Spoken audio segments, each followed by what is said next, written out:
book, you give so many different practical tips as well, from scheduling and organization. And sometimes it can seem quite overwhelming if you don't know where to start, if you don't have a plan. You don't really need a plan. But there are some simple tips and tricks that can help your day flow better, even if those things change over time. What are some of your favorite tips and tricks that you use for scheduling or organization to help things flow? Well, I am a huge scheduler. So, I tell people, you have to be self-reflective, and you have to realize what kind of Mhm, person you are first of all. You need to know your strengths, know your weaknesses. I've known successful homeschoolers who, don't have a set schedule, or mhm. but for me, that would be a catastrophe to me. I want to have a schedule, so Sure.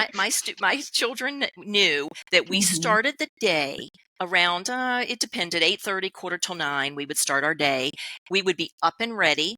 um, didn't speak about this with in the myths part about my youngest daughter, but one of the myths that she dispelled, she did not like it.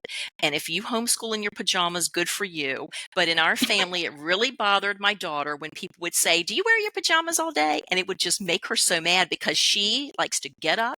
She gets up, she gets ready, and she's ready for the day. And she's always been like that. And so that really bothered mhm. her. And so she would say, "Mom, why do people ask me that?" And I said, "Well, some people, that might be what they do, and that's fine, but I know that bothers you." It is. So we were Mhm, always ready to go.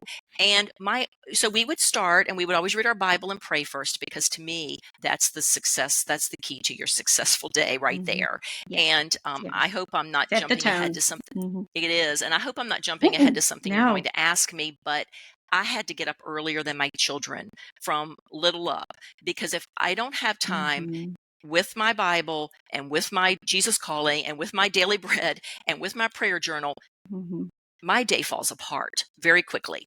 So that set the tone, and then I'd set the tone with my girls, and then we would be on a schedule. And I was a little more lax as the years went on, thankfully for those poor kids, because at first I was just like a drill sergeant, and they were like, "Mom, please." But but I liked to, we did the harder subjects first. We always tackled math, and they'd go to their dad when they were mhm, older and doing their math, and then we would do science and so on. And then we'd always break for an hour and a half for lunch. We'd always have that nice break. And then in the afternoon, we'd do whatever, literature, history, a foreign language. And so that was important to me, to be scheduled. I incorporated their thoughts in the schedule. When they were older, we would sit, and we would have this little session where I'd ask for the girls' input, and we would make the schedule. We would also always start the end of August, the 1st of September, and we would always finish the beginning of May. Or sometimes maybe as late as May 12th, but we would always finish. I have friends, they're very successful and love year-round homeschooling, and that's wonderful. If it works for you, whatever works for you, that's the that's the flexibility, and the wonderful part, one of the wonderful parts of homeschooling. You do what works for you. For me, mhm, we worked hard knowing that we were off all summer. We wanted that summer off. That was just a break for us, and we just really wanted that. And so we worked hard during the year, and we would work every day. We would usually take a half a day off a week, or sometimes a Friday off. It depended on, again, the flexibility, what we were doing. So the schedule was important to me. Some other tips is, I make a I plan my meals every week. Even to this day, when my kids are gone, I do weekly meal prep. I know, I write it on it. I'm old school. I have this spiral notebook. I write down, and I know what I'm fixing every mhm. day of the week. And I go to the grocery store one time, and maybe twice, if I forget something. But I try to stick to especially when the kids were home. We went once a week to the grocery store, and I bought whatever it was for that week. And also, I think it helps to have certain nights, like, people talk about Taco Tuesday. We would always make Yes. homemade pizzas on Friday nights, Mhm. things like that, because that helps, so you're not thinking every It week, what does. am I going to cook? Yeah. Monday was always crock pot. Whatever it was in the crock pot on Mondays. So that really helped me with meal prep and with Mhm. my time, not running to the grocery store all the Mhm. time. When the kids were little, I had so many baskets. I would go around the house and put everything in baskets. They'd play and have fun, but it would go into the basket at the end of the day. We didn't have a homeschool room. For those of you who do, I'm so thankful you do, but we didn't. We didn't have a home with a homeschool room. Mhm. So we always homeschooled at our kitchen table or at our dining room table. So we had a homeschool closet. So at the end of the day, it was just all packed up and put into the homeschool closet. I like organization. And so for me, my house has to be, I don't want you to walk in and think it's like, looks like a museum. I want it to feel lived in, but things have Mhm. their place and it has to be put away. It's just who I am. I function better when to me that's calming. So again, you have to realize your Mhm. personality. So, so at the end of the day, it pretty much needs to be in its spot. So those are some ideas. I can't really think of.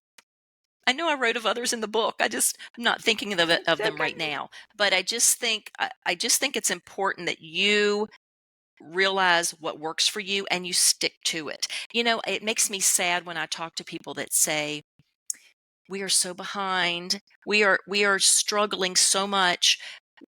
We have such a hard time getting started with school. Or that's what I'll ask them. I'll say, okay, what time do you start school? And they'll say, we're lucky to start at 11 o'clock. Everybody likes to sleep late. And I think we just really need to do the hard things and think about that, because Mhm. that's a lot of hours already gone in the day and you're already Mhm. behind. And so, or maybe that could work for you if you worked into the evening. Mhm.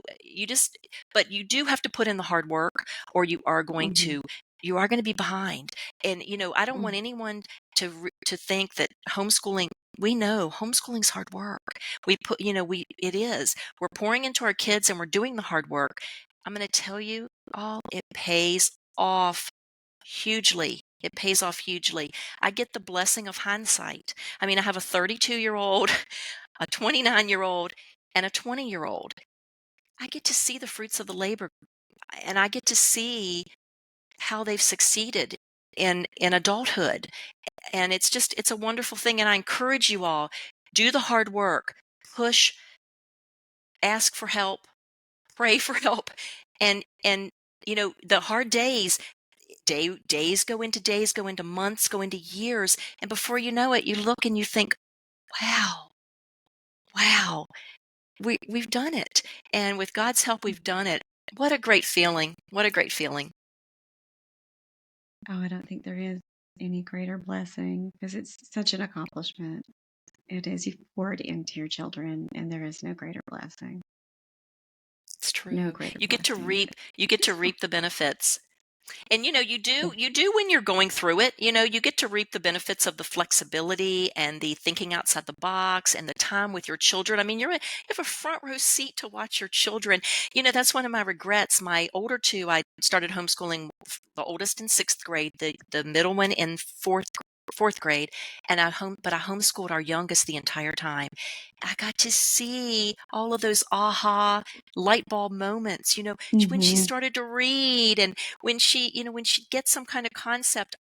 I was just, oh, Mhm. it's just wonderful. And I miss that with the first two, but I thankfully got to see it with the third one. And so you get to have all of these blessings throughout the journey. But boy, when you get to have the hindsight and look back and have that time, and you've had that time with your children, when your child goes off out into the world, whether it's to college or whether it's to the workforce or the military, wherever it may be, you'll know what I mean when you think, this is hard, but I've had so many years with them. So that's a blessing in itself to know that you've had that time. Time is so important. No, it is. And it goes, what is the phrase as it goes? The days are long, but the years are short. And it's so true. I couldn't believe I was saying that we have a fifth grader this year because I'm like, didn't we Wow. just start this? Didn't I I just? know. Where did last year go? Where'd fourth grade go? It feels like a blur.